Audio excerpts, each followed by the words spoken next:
Jack froze in his tracks as Rex, his loyal German shepherd, pulled toward the cedar tree half buried in snow. And there she was, a little girl, barely 5 years old, shivering, clutching a worn teddy bear while the storm howled around her. In that instant, Jack knew this was not just another rescue in the mountains.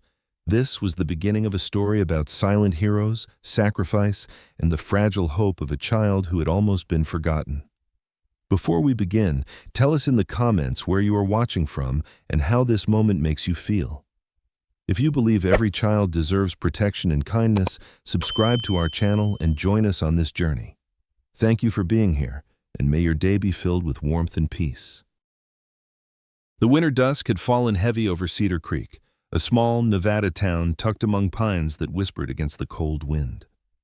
Lights from scattered houses trembled weakly behind curtains, and the streets were already buried under a thin layer of snow that crunched under the weight of passing boots. Inside one of the older cedar-sided houses, the atmosphere was heavier than the storm outside, and the silence carried a chill sharper than the wind. Emily, a 5-year-old girl with pale skin and tangled strands of light brown hair, sat curled on the edge of her narrow bed, clutching a worn teddy bear with one button eye. It was the last gift from her late mother, and for Emily, it was more than cloth and stuffing. It was proof that love had once wrapped around her life. Robert Miller, her father, was 36, lean from years of construction work, with a square jaw shadowed by fatigue and gray dusting his temples. He was a man whose back carried both the strength of scaffolds and the weariness of unfinished promises. Tonight, like most nights, he was absent, working long hours on a renovation site across the freeway. His flannel shirt, still hanging on the back of a chair, smelled faintly of cement and pine sawdust, a reminder of a father who cared but was too exhausted to show it. Emily rarely complained about his absence. Instead, she tucked herself into smaller corners, hoping that silence might keep her safe. The danger was not the storm or the loneliness. It was Marlene Gray. She was in her early 30s, tall with narrow hips, straw blonde hair pulled into a ponytail that always seemed on the edge of unraveling.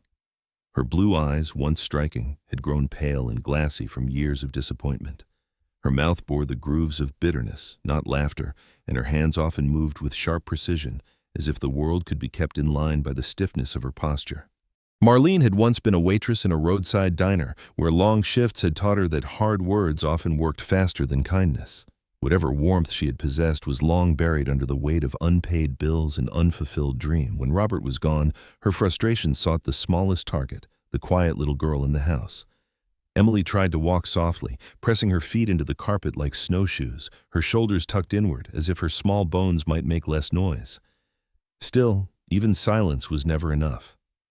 Earlier that evening, in the kitchen that smelled of burnt sauce and weary routine, Marlene had snapped when Emily accidentally let a spoon clatter against the sink. The sound was sharp as glass breaking, and Marlene's eyes had flashed with a fury that seemed larger than the mistake. Emily whispered an apology, clutching her teddy tighter, but the words slipped into the air like coins that bought nothing. The dinner table carried no warmth. Soup too thin to carry flavor sat in chipped bowls, steam rising faintly before fading into the silence. Emily sat with her legs dangling above the floor, her lips pressed together to swallow carefully without making noise. Across from her, Marlene ate quickly, sighing between each bite, her hoodie stained from the day's mess. Words like rent, overdue, and cannot keep going had hung in the air earlier when she spoke with Robert on the phone, and now her gaze at Emily was more burden than bond. "Eat," she muttered, not looking up.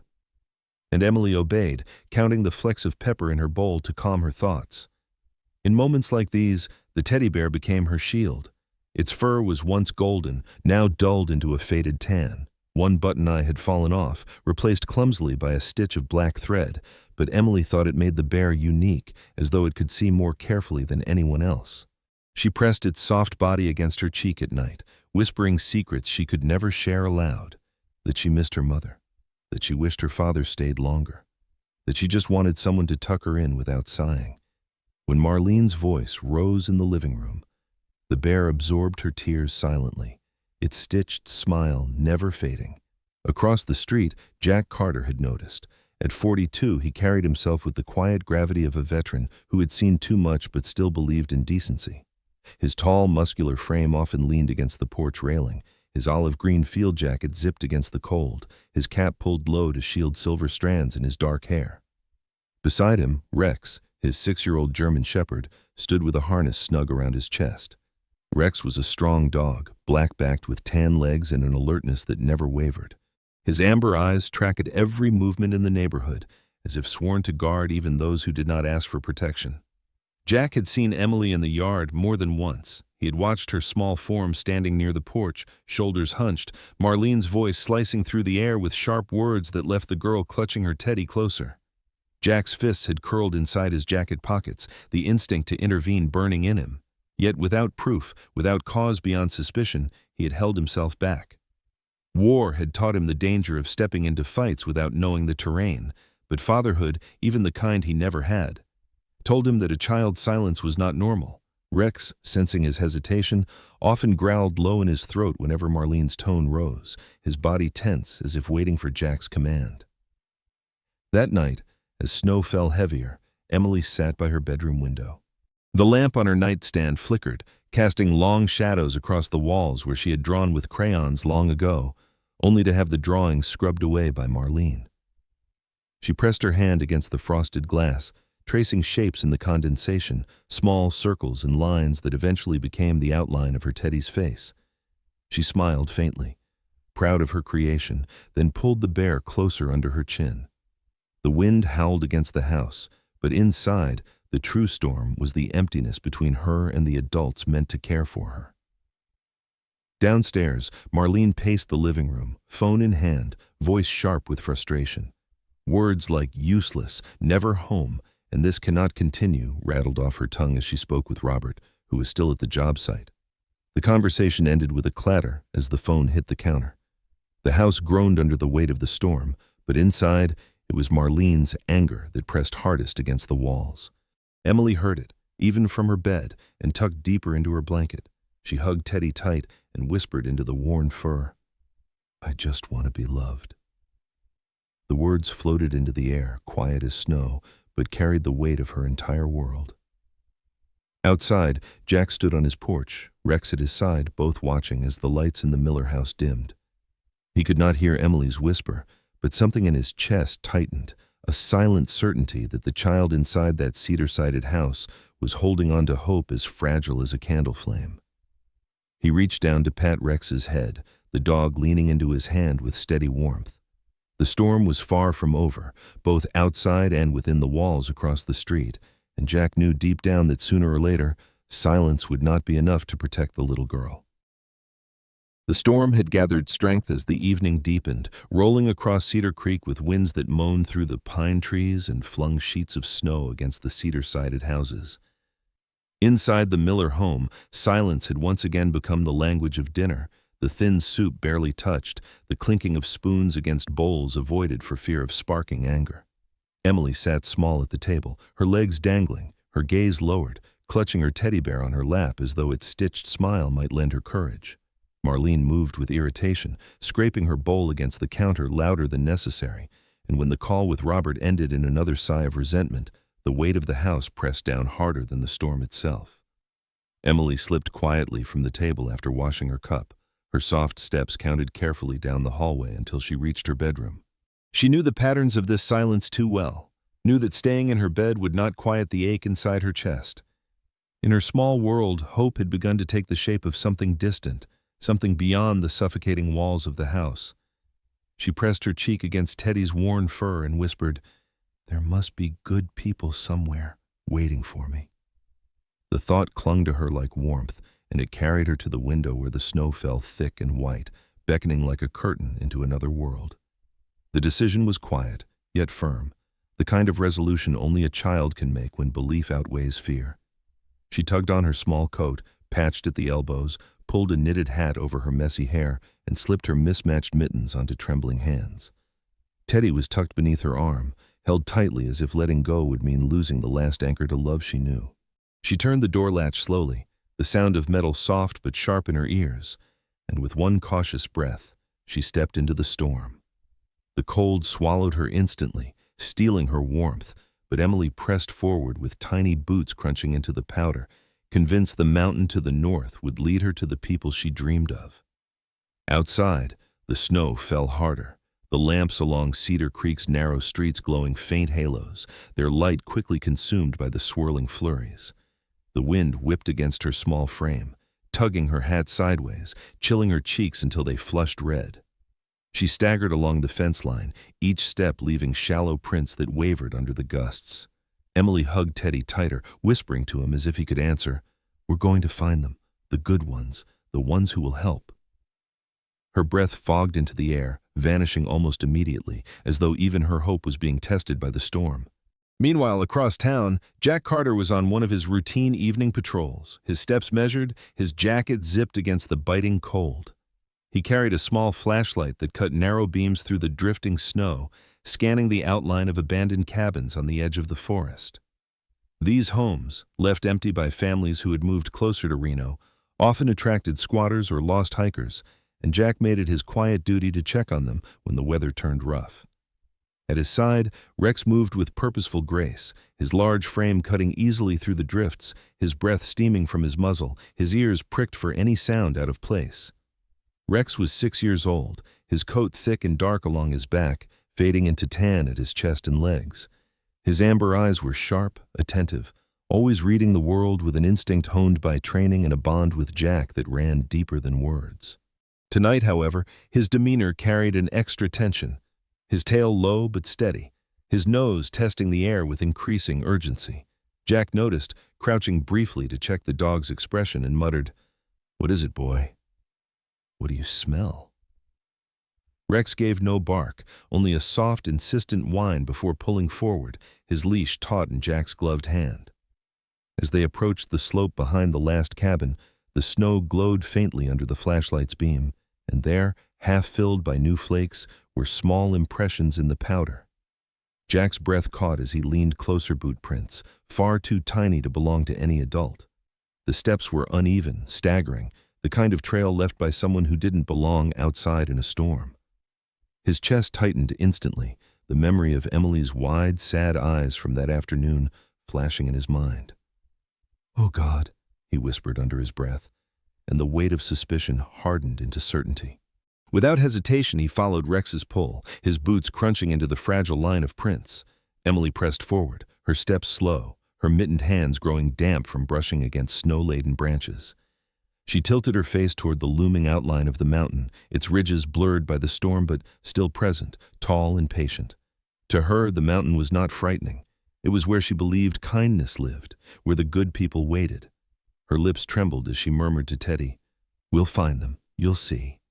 Though the cold bit deeper into her body, each step grew heavier, her breath shorter, but her determination held fast because imagination was warmer than the house she had left behind. Back on the trail, Jack moved quickly, his flashlight sweeping across the snow, his voice low and steady as he spoke to Rex. "Stay with it, partner. Don't lose her trail." The German shepherd surged forward, nose pressed near the ground, body tense with focus. Jack's mind raced, torn between fury at Marlene for letting Emily disappear into the night and fear for the child's fragile body in such punishing weather. He quickened his pace, the storm biting at his face, every muscle straining to keep sight of the faint prints before they vanished completely. The urgency in Rex's stride told him time was slipping away, the snow already beginning to erase the child's path. As the storm roared louder, Emily slowed near a cluster of tall pines, her boots sinking deeper, her arms tightening around Teddy, whose fur was already damp. Her vision blurred, flakes clinging to her lashes, and her small body trembled under the weight of exhaustion. Yet still she whispered, as if the bear needed reassurance, "Just a little further. They'll be there, the good ones." The words were fragile, nearly lost in the howl of the wind, but in her mind they carried strength enough to take one more step. Behind her, the prints stretched like a fragile ribbon across the snow, and ahead, the storm thickened into a curtain of white. But far away, two figures pushed steadily into the night, Jack with his steady determination, and Rex with his unerring nose. They followed the trail with hearts pressed tight by urgency, the knowledge heavy in Jack's chest that somewhere ahead, a 5-year-old girl clung to hope with nothing but a teddy bear and the belief that good people still existed. The storm was merciless, but the pursuit had begun. and the fragile line of footprints became the only bridge between despair and salvation. The storm raged on, its voice echoing through the dark ridges of Cedar Creek as Jack pressed forward with Rex straining at the leash, nose low to the snow. The footprints had grown faint, nearly erased by fresh flurries, but the German shepherd pulled with unshakable certainty, his amber eyes glowing with focus. Jack's breath came hard, the cold biting into his lungs, yet his mind held only one thought. Somewhere ahead, a child was alone, fighting against the storm with nothing but belief in a stuffed bear. The urgency pushed him faster, his boots sinking deep, flashlight beams slicing through the blizzard like a trembling sword of light. At last, near the base of a towering pine, Jack spotted a small shape huddled in the snow, its edges softened by the wind yet unmistakably human. Emily sat curled at the trunk, her knees drawn up, her little arms wrapped tightly around Teddy, her hands purple with cold but unwilling to let go. Her lashes were heavy with frost, her cheeks raw, and her breath came in shallow bursts that vanished as quickly as they formed. Jack's heart clenched as he knelt in the snow, whispering her name. Emily, his voice low and urgent, though he knew she might not hear. Rex, sensing the fragility of the moment, lowered his body until his chest brushed the snow, creeping forward gently, tail lowered, ears soft. He pressed his warmth closer to the girl, and when Emily stirred faintly, her tiny hand loosened from Teddy just enough to rest against the thick fur of the shepherd's neck. The contact was small, almost tentative, but it was the first time she had reached outward in trust, and Jack felt the storm quiet in his chest. Her lips trembled in something between a sob and a sigh, her body leaning subtly into Rex's steady warmth, as if she had finally found a place where fear could not touch her. Jack moved quickly, shrugging off his heavy pack and pulling out a thermal blanket. He wrapped it around Emily with careful hands, tucking the corners beneath her chin, lifting her small frame into his arms with practiced strength. She was so light it startled him, as if neglect had hollowed her bones, and yet she clung to Teddy even as her eyelids fluttered. "You're safe now," he murmured, pulling her close against his chest, feeling the faint heat of her breath against his collar. Rex circled them once before planting himself at Jack's side, vigilant and protective, his eyes scanning the storm as if daring it to try again. Back at the Miller house, Marlene had discovered the silence upstairs, the bed empty, the blanket crumpled, and the Teddy absent. Panic struck her in the chest, sharper than she expected, as she stormed through the hallway calling Emily's name. When no answer came, she flung the front door open, the storm lashing against her face, and she saw the small prince leading away into the snow. A curse slipped past her lips, half anger, half fear, and without taking time to think, she yanked her coat from the hook and plunged into the night, her tall frame pushed against the wind, blonde hair whipping free of its tie, her voice breaking against the storm as she muttered, "That girl, that girl." Marlene was no stranger to harsh winters, having grown up in Reno where snowstorms often sealed doors shut, but the fury driving her steps now was a different kind of storm. She pushed through the drifts, following the small prints along the fence line, her boots slipping as the slope steepened. Every indentation in the snow was an accusation, every fragile mark a reminder of the neighbors, the sheriff, and Robert, who would ask how she had let a 5-year-old escape into the cold. Her breath came ragged, her eyes scanning the blur of white ahead as the ground grew treacherous beneath her. The ridge narrowed, ice hidden under layers of snow, and as Marlene pressed forward, a sharp crack split the air. She gasped, arms flailing as the edge beneath her feet gave way, the world tilting toward the steep drop below where jagged rocks hid beneath the storm. For a terrifying heartbeat, she felt her balance shatter, her body sliding toward the abyss, the wind roaring like laughter in her ears. Panic filled her eyes, the bitterness she carried vanishing under the raw truth of fear. Her cry was muffled by the storm, a desperate, broken sound. It was Rex who moved first. His ears caught the shift, his instincts sharper than sight, and with a bound he lunged, jaws snapping onto the fabric of Marlene's coat sleeve.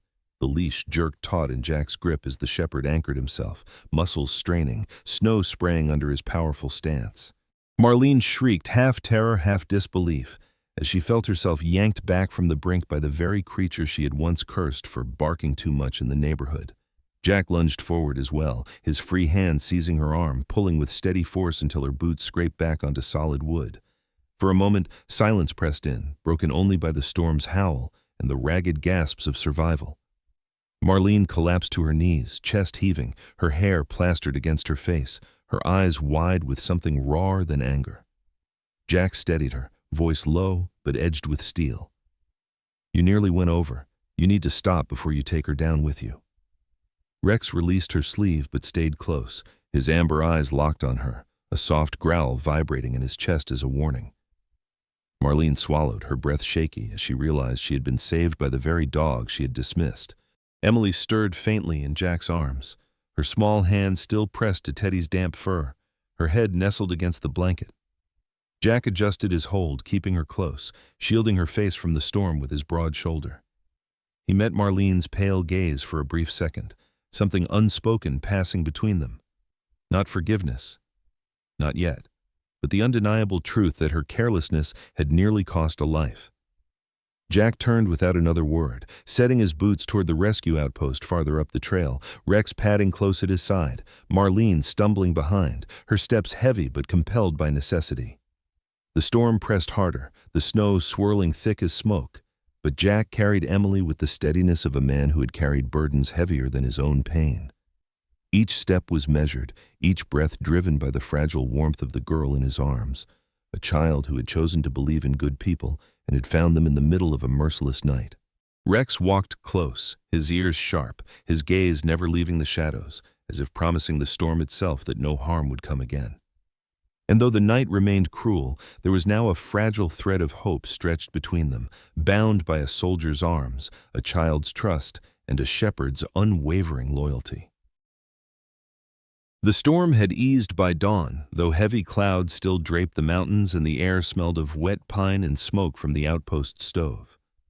Inside the timber-framed rescue station, the fire snapped steadily, filling the room with orange light that chased away the night's cruelty.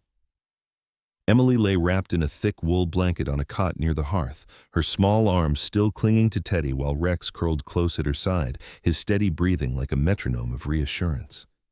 Jack stood nearby, his jacket damp, his frame broad and still as stone, watching the fragile peace hold for a few brief moments. But the silence was broken abruptly by the sound of the door slamming open. Marlene burst inside, snow still clinging to her hair, her coat torn at the sleeve where Rex had seized her the night before. Her eyes were wild, pale blue, and rimmed with red from wind and fury, and her lips pressed into a line that trembled between rage and desperation. "That's my stepdaughter," she barked, her voice cracking in the small cabin. "You can't keep her from me."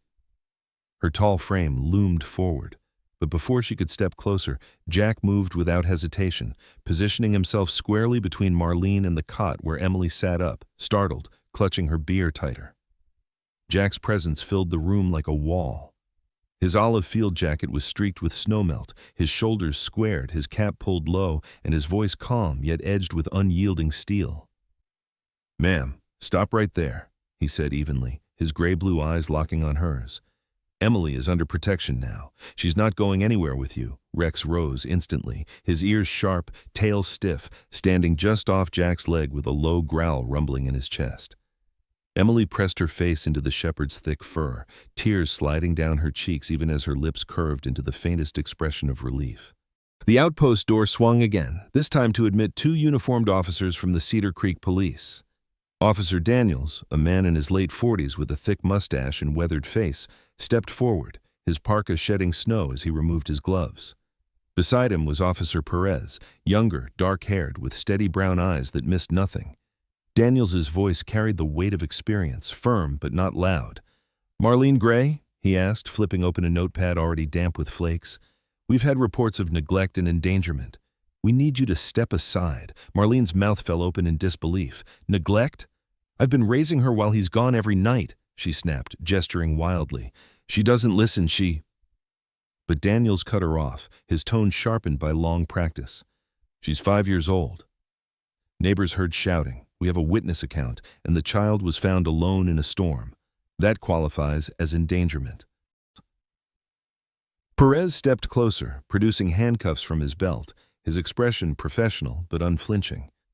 Marlene's eyes darted between them, then to Jack, then to Emily, but the weight of authority settled heavy in the small cabin. Emily whimpered into Rex's neck, her tears wetting his fur, but her body shook not with fear now but with the release of tension, as if she understood on some instinctive level that the danger was passing. Jack knelt beside her, his hand steady on her blanket, his voice low so only she could hear. "You're safe, little one. No one's going to hurt you anymore."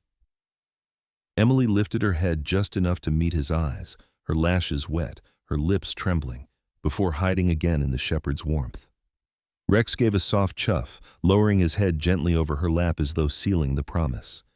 Marlene resisted weakly, jerking her arm away as Perez clicked the cuffs, but the fight had drained from her. Daniels recited her rites in a clear, practiced tone, and for once the storm outside seemed quieter than the storm within her. She muttered under her breath, a slurry of excuses and half-formed denials, but no one answered. The officers guided her toward the door, her boots dragging, her head bowed. The slam of the door behind them felt like a punctuation mark, harsh but necessary, closing a chapter that had haunted the Cedar house too long. Inside, the fire continued to crackle, and the cabin seemed to exhale relief. Emily sat trembling, still gripping Teddy with one hand and Rex's thick fur with the other, her tears slowing until the edges of a small, tentative smile curved across her face. It was not the smile of joy, but of release, of a burden lifted enough for her tiny shoulders to breathe again. Jack watched it with quiet ache, knowing how rare and precious such moments were in a child's life, and silently vowed she would never again be left to weather storms alone.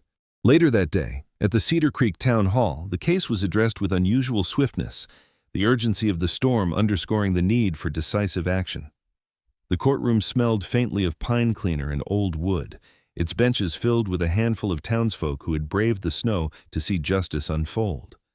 Judge Eleanor Briggs, a woman in her late 50s with silver hair pinned neatly and eyes sharp as glass, presided with firm patience.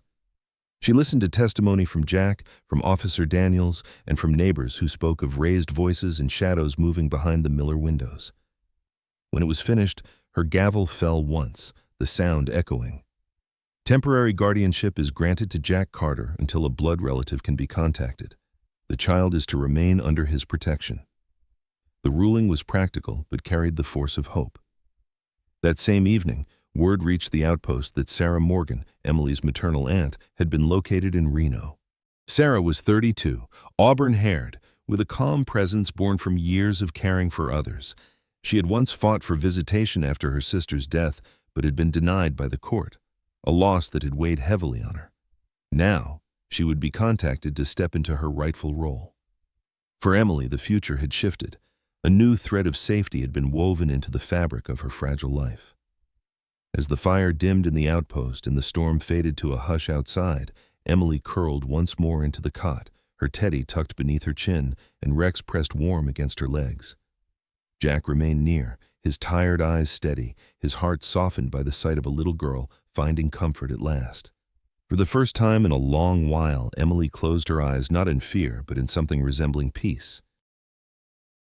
Spring unfolded gently over Cedar Creek, the snow retreating from the pine ridges and leaving behind damp earth that smelled of sap and promise. In a small yellow house on the edge of town, life began again for Emily, no longer framed by fear, but by the warmth of someone who truly cared. Sarah Morgan, her auburn hair tied neatly in a bun and her eyes full of patient strength, had prepared a space just for her niece. A bedroom painted in soft lavender, a small bookshelf lined with picture books, and a window that looked out onto the forest where the pines whispered like guardians. Emily clutched her teddy bear as she stepped into the room for the first time, and for the first time in many months, she felt like the world might have a place for her after all. Sarah was 32, tall and graceful in movement, often dressed in simple jeans and sweaters that bore the scent of fresh laundry and faint lavender soap. She had the look of the woman who had carried responsibilities too soon, but her smile carried light even when her eyes betrayed weariness. She cooked meals with care, listening to Emily's hesitant words, and never raised her voice above a gentle tone. Each morning, she braided Emily's hair, brushed soft blonde strands away from her cheeks, and tucked her into a warm coat before walking her to the preschool nearby. Sarah's home became a place where silence no longer meant danger, but peace, and Emily began to understand that love could be steady rather than fragile. Jack Carter visited often, Sometimes with supplies, sometimes with nothing more than quiet company, but always with Rex at his side. The shepherd, now familiar to Emily as her protector, bounded into the yard each time with his tail wagging and amber eyes bright, circling her before pressing his head into her small hands. She laughed, a sound still rusty but clearer now, and clung to his thick fur as though he were both shield and friend. Jack watched from the porch, his tall frame leaning against the railing, his cap pulled low, his gray-blue eyes softening as he witnessed what he had long prayed for, the spark of a child's joy returning. One bright Saturday, Jack knelt in the backyard with Emily while Rex sprawled lazily in the grass, his ears twitching as birds flitted from branch to branch. Jack's voice was calm, steady, but carried a weight meant to be remembered.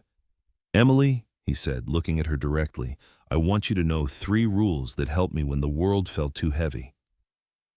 Emily tilted her head, her teddy tucked under one arm, her wide eyes watching him with trust that had grown stronger with each passing week. Jack continued, his tone carrying both firmness and warmth. "First, you always say what you feel, even if it's hard. That way, people can help you. Second, when you're afraid or don't know what to do, you ask for help. Nobody, not even the strongest soldier, can do everything alone. And third," his lips tugged in a rare, crooked smile, "you always give Rex 2 treats instead of 1. He'll never forgive you otherwise." Emily blinked at him, the corners of her mouth twitching.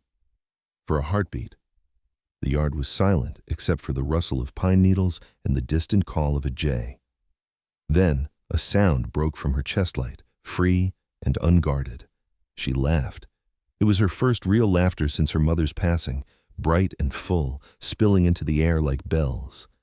Sarah, standing at the kitchen window with her hands damp from dishwater, pressed them to her lips, tears filling her eyes as she listened. Rex sneezed at the sound, as if pleased, and rolled onto his back, demanding a belly rub that sent Emily into another fit of giggles. For Jack, that single laugh was worth every mile of hardship he had walked. Life found rhythm quickly in Sarah's home. Emily began drawing again, her small fingers clutching crayons with determination as she filled paper after paper with shapes and colors. Sometimes mountains, sometimes forests, sometimes Rex drawn larger than life with a wagging tail and bright eyes. She pinned her drawings on the refrigerator, and Sarah would admire them with pride, never turning them down, never dismissing them. At night, Emily curled beneath her lavender blanket, Teddy tucked close, and drifted into sleep without fear of footsteps in the hall or harsh voices cutting the dark. Hope no longer felt like something whispered to the stars, but like something held in the palm of her hand. Jack remained a constant presence, but never intrusive. He would help Sarah repair a loose shutter, carry firewood to the porch, or teach Emily how to throw a ball so Rex could retrieve it with boundless enthusiasm. His voice was always steady, his manner humble, never demanding recognition or thanks. He carried himself like a man who had already lived through storms greater than his own, and now found his purpose not in medals or applause, but in the quiet assurance that one child could laugh again because he had chosen to care. On a late afternoon, when the sun dipped low and painted Cedar Creek in hues of gold and fire, Emily ran barefoot across the yard, Rex bounding at her heels. Her laughter rang across the grass, carrying further than any shadow of the past. Jack sat on the porch steps, his hands folded, watching with a faint smile tugging at his weathered face. His silver-threaded hair caught the dying light, and his dog tag gleamed briefly against his chest. He breathed deeply, the air cool, the world quieter than it had been in years, and for once, his heart rested easy. Sarah stepped outside, wiping her hands on a towel, and stood beside him. "She's smiling again," she said softly, her eyes never leaving Emily. Jack nodded once, his gaze steady on the girl chasing her shepherd across the yard. "That's all that matters," he replied, his voice low but certain. He didn't need acknowledgement, nor did he crave gratitude. The sight before him was enough, the proof that even silent sacrifices could reshape a life. As twilight settled, the first stars appearing in the indigo sky, Emily collapsed into the grass, Rex flopping beside her with a satisfied sigh. She hugged him tightly, whispering something only he could hear, before leaping up to dash back toward the porch. Jack rose to meet her, crouching low as she barreled into his arms, her teddy squeezed between them. She looked up at him with bright eyes, the shadows of fear long gone. "Thank you, Jack," she whispered. His hand rested gently on her back, his smile faint but full. He did not answer with words, only with the warmth of his presence and the quiet peace of a man who had given enough. The sun slipped below the horizon, the sky awash in streaks of rose and violet, and Cedar Creek exhaled into evening. Emily's laughter still lingered in the air, Rex's bark echoing against the hills, and Jack's smile remained steady as he watched them play. It was the kind of ending that wasn't loud or grand, but true. A reminder that kindness, compassion, and silent courage still existed, and that sometimes the greatest hero was the one who asked for nothing in return. At the end of this story, we are reminded that true strength is not always found in power or noise, but in loyalty, compassion, and silent sacrifice. Rex, the faithful shepherd, stood as a symbol of protection when Emily had no one else, and Jack chose to give without asking for anything in return. Their actions show us that even the smallest kindness, offered quietly, can change the course of a life. Take a moment to share your thoughts in the comments. Tell us what this story made you feel, and if you believe that loyalty and compassion still exist in our world. Do not forget to subscribe so we can continue to walk together through stories of faith, humanity, and hope. May God bless you and your loved ones, guiding you with peace and light.